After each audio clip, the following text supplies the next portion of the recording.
తెలంగాణ అని మొన్నటి నుంచి షేక్ చేస్తున్న ఒక న్యూస్ ఏంటంటే, బీఆర్ఎస్ పార్టీ బీజేపీలో విలీనం కాబోతుంది. కేసీఆర్ గవర్నర్ పదవి ఇస్తున్నారు. కేంద్ర మంత్రి పదవి కేటీఆర్‌కి ఇస్తారు. అక్కడ కవితకి బెయిల్ వస్తది. ఇట్లా మాట్లాడుకుంటున్న పరిస్థితి సార్. నిజంగా అలాంటి అవకాశం ఉందా తెలంగాణలో?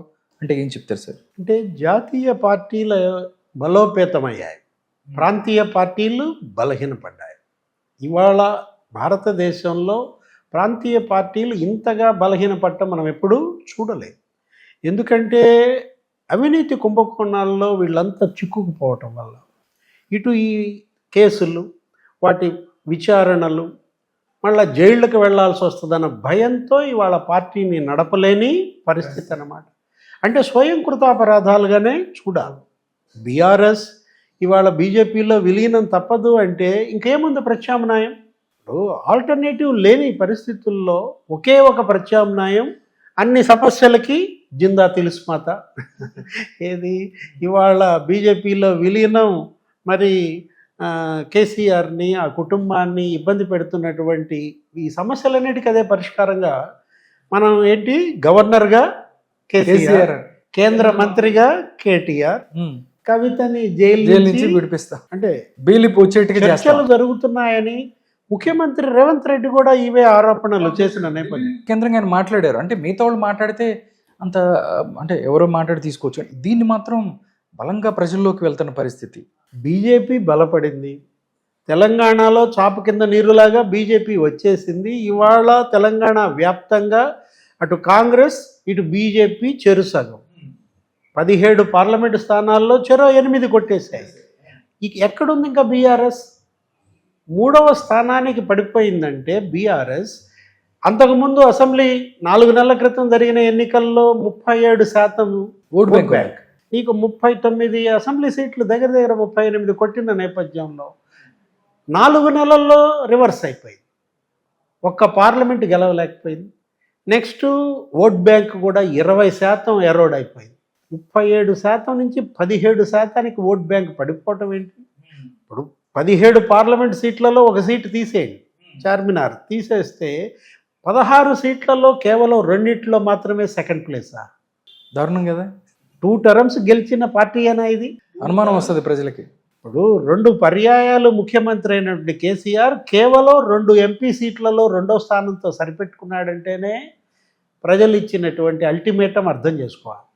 ఇంకా మాకు మీరొద్దు, ఇంకా చాలు, ఖేల్ ఖతం, దుకాన్ బంద్ అని చెప్పేసి ప్రజలే ఇచ్చిన తీర్పు. ఇంకా మరి దుకాన్ బంద్ చేయక ఏం చేస్తారు? కేసీఆర్ పోరాట పటిమ ఇవాళ ఆయనలో కూడా తగ్గింది. ఒకవైపు అనారోగ్యం, మరోవైపు కూతురు తిహార్ జైల్లో మరి 5 నెలలుగా ఆమె బయటకు రాలేని పరిస్థితి. అల్టిమేట్గా ఇంకా ఏం చేయాలి? అసెంబ్లీలో కేసీఆర్ హాజరు కాలేదు. అంతకుముందు ఏమని చెప్పాడు? ప్రళయ గర్జన రేపటి సెషన్స్లో అన్నాడు. ఏదా ప్రళయ గర్జన? ఆయన ఏదో కేసీఆర్ మీడియా బయటకు వచ్చి మాట్లాడి వెళ్ళిపోయాడు. కేసీఆర్ వస్తాడు అని చెప్పి నేను 9ంటికి వచ్చి కూర్చున్నా అన్నాడు. కోమటిరెడ్డి వెంకటరెడ్డి ఆయన వస్తాడు అని ఎదురెదురు చూస్తున్నాం. ఆయన అసలు సెషన్స్ ఎగ్గొట్టాడు అన్న నేపథ్యంలో సరే ఇప్పుడు కేటీఆర్, హరీష్ రావు నడిపారు, ప్రతిపక్షంగా కీలక పాత్రే పోషించారు, ప్రభుత్వాన్ని ఇరుకులో పెట్టేటట్టుగానే అసెంబ్లీ సెషన్స్ జరిగాయి. అక్కడ రేవంత్ రెడ్డి ఏమన్నారు? అక్కల్ని నమ్ముకుంటే బతుకు బస్ స్టాండ్ అనో ఏదో అంటున్నాడు. ఇప్పుడు నా వైపు అక్కలు ఉన్నారు చూసారా, ఇవాళ నా వైపు వీళ్ళు మరి వాళ్ళ మంత్రి పదవుల్లో ఉన్నారు, నన్ను ముఖ్యమంత్రిని చేశారు కేటీఆర్, నీ వెనకున్న అక్కలను గనక నమ్ముకుంటే బతుకు బస్ స్టాండ్ అంటే జూబ్లీస్ బస్ స్టాండ్ అన్నాడు. నీకు రేవంత్ రెడ్డిని గబ్బు పట్టించారు. ఏది రేవంత్ రెడ్డి కూడా ఒక విషయం తెలుసుకోవాలి, ఇవాళ ఆయన హుందాగా ఉండాలి ముఖ్యమంత్రిగా. ప్రజలకి మాస్ డైలాగ్స్, పంచ్లు, స్పీచెస్ అది వేరు, కానీ మహిళల విషయంలో ఇట్లాంటి వ్యాఖ్యలు చేయటం వల్ల ఏమైంది? డిఫెన్స్లో పడ్డాడు. దాన్ని అడ్డం పెట్టుకుని వీళ్ళు ధర్నాలకు పిలిపించారు. అసలు సబితా ఇంద్రారెడ్డి అయితే ఇంకా అసలు కన్నీళ్ల పర్యంతం అయ్యారు. తర్వాత భట్టి విక్రమార్క ఏదో ఇంకొక మాట అన్నాడు, ఏ ముఖం పెట్టుకుని వచ్చారనో ఏదో అన్నాడు. అంటే ఆమె మరి వీడియో కాకటం ఏదో ఆ ఉద్దేశంతో నన్ను ఇలా అంటారా అని చెప్పి ఇలా ఒక టైంలో కాంగ్రెస్ మైనస్లో పడి బీఆర్ఎస్ పైకే అవుతుందా అనుకున్నాం. అది కాస్త తిరగబడింది మళ్ళా. అది జరిగి 15 రోజులు అయిందో కాలేదో కేటీఆర్ ఏదో అన్నాడు. అవును, ఈరోజు ఆయన మొన్న మాటలు నిజంగా చూస్తే అమ్మ, బస్సుల్లో రికార్డింగ్ డ్యాన్స్లు వేస్తున్నారు ఆడవాళ్ళు అని చెప్పి మాట్లాడారు. దానికి అంటే సంబంధించి ఉచిత బస్సు ప్రయాణం, మహిళల ఉచిత బస్సు ప్రయాణం పైన ఎందుకు ఇంత అక్కసు? ఇవాళ మహిళలు దాన్ని మరి చక్కగా తీసుకున్న నేపథ్యంలో స్వాగతించాలా? లేదు, ఇంకా బస్సులు పెంచమని అడగండి, ఇంకా వాళ్ళకి ఫెసిలిటీస్ ఇవ్వమని అడగండి, అంతే తప్ప ఏమిటి ఆ రోజు కేటీఆర్ అన్న వ్యాఖ్యలు బ్రేక్ డ్యాన్సులు చేసుకోండి నాకేం అభ్యంతరం అంటాడు. ఇప్పుడు సీతక్క వర్సెస్ కేటీఆర్ లాగా నడిచింది ఆ ఎపిసోడ్. ఇప్పుడు వాళ్ళేదో అల్లికలు కుట్లు అల్లుకుంటున్నారు బస్సులో కూర్చుని, ఇంకొకళ్ళు బస్సులో కూర్చుని శుభ్రంగా ఏదో వడియాలు అవి ఒలుస్తున్నారు, ఇట్లాంటి మాటలు అతను అనటం, దాన్ని సీతక్క క్వశ్చన్ చేయటం, ఆయన నాకేం అభ్యంతరం చేసుకోండి ఎవరు వద్దన్నారు, బ్రేక్ డ్యాన్సులు కూడా చేసుకోండి అన్న ఈయన మాటలు చివరికి క్షమాపణలు చెప్పేదాకా, మహిళా కమిషన్ నోటీసులు ఇచ్చేదాకా వెళ్ళింది కదా సార్. అంటే ఇప్పుడు మాట తీరు జాగ్రత్తగా ఉండాలి. అంటే ఫస్ట్ నుంచి కూడా కేటీఆర్ చూసుకున్నట్టయితే సార్, ఎలక్షన్ ముందు నుంచి కూడా కేటీఆర్ నోటి దోల వల్లే బీఆర్ఎస్ పార్టీ ఇలా పోయింది కూడా ప్రజల్లో ఉంది, వాళ్ళ బీఆర్ఎస్ పార్టీలో కూడా ఉంది సార్. ఎందుకంటే అక్కడికి వెళ్ళి చేసుకోవాలని ధర్నాలు అని చెప్పి అన్నాడు. దాని తర్వాత కూడా చాలా జగన్మోహన్ రెడ్డి గెలుస్తాడని మాకు రిపోర్ట్ ఉందని చెప్పాడు. ప్రతి దాంట్లో కూడా ఏదో సై నోటు దోలతో ఇదంతా చేశారంటే ప్రజల్లో కూడా భావన ఉంది, వాళ్ళ పార్టీలో కూడా ఉన్న పరిస్థితి. అంటే నోటి దూల విషయానికి వచ్చేసరికి తండ్రి కొడుకులు ఇద్దరే. ఏది కేసీఆర్ కొడుకే కదా కేటీఆర్ కూడా, ఆ తానులో గుడ్డలే ఇవన్నీ కూడా.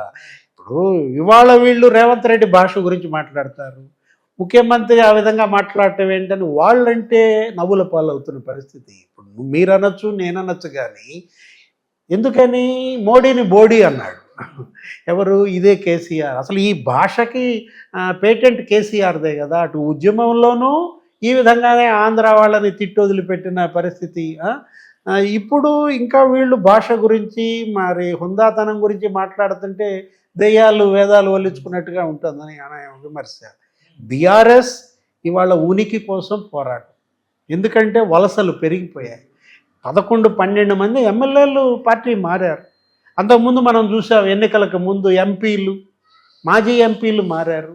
అసలు వాళ్ళ పార్టీ సెక్రటరీ జనరల్ కేశవరావు మీరొద్దు, మీ రాజ్యసభ సభ్యత్వం వద్దు అని రాజ్యసభ సభ్యత్వానికి రాజీనామా చేసి గర్వాపసి స్వగృహ ప్రవేశం చేశాడు. ఎక్కడ? కాంగ్రెస్ పార్టీలో. ఆయనకేదో ఇవాళ ప్రభుత్వ సలహాదారు పదవి ఇచ్చి ఉండొచ్చు, లేదు మళ్ళీ రాజ్యసభ కావచ్చు. కానీ ఏంటంటే ఇక కేసీఆర్ని నమ్ముకుంటే నట్టేట్లో చిడతలు కొట్టడమే. అతన్ని నమ్ముకుంటే మన భవిష్యత్తు అంధకారం. కేటీఆర్ భవిష్యత్తు కోసమో కేసీఆర్ భవిష్యత్తు కోసమో వీళ్ళ భవిష్యత్తు మరి వీళ్ళు చీకట్లోకి నెట్టుకోలేరు కదా. అందుకే 11 మంది ఎమ్మెల్యేలు మారిపోయారు. రేపొద్దున మళ్ళా ఇంకో 10 మంది మారటానికి సిద్ధంగా ఉన్నారు. మునిగే పడవ దూకేస్తున్నారు బీఆర్ఎస్. ఆ దూకేదాకా ఆగటం ఎందుకని విలీనం కలిపేస్తున్నారు, చేసేస్తే పోలా. బీజేపీలో విలీనమే అన్ని సమస్యలకు పరిష్కారం. Thank you so much Srinivas గారు. ప్రస్తుత రాజకీయ అంశాల మీద చక్కని విశ్లేషణ ఇచ్చారు. నమస్కారం అండి.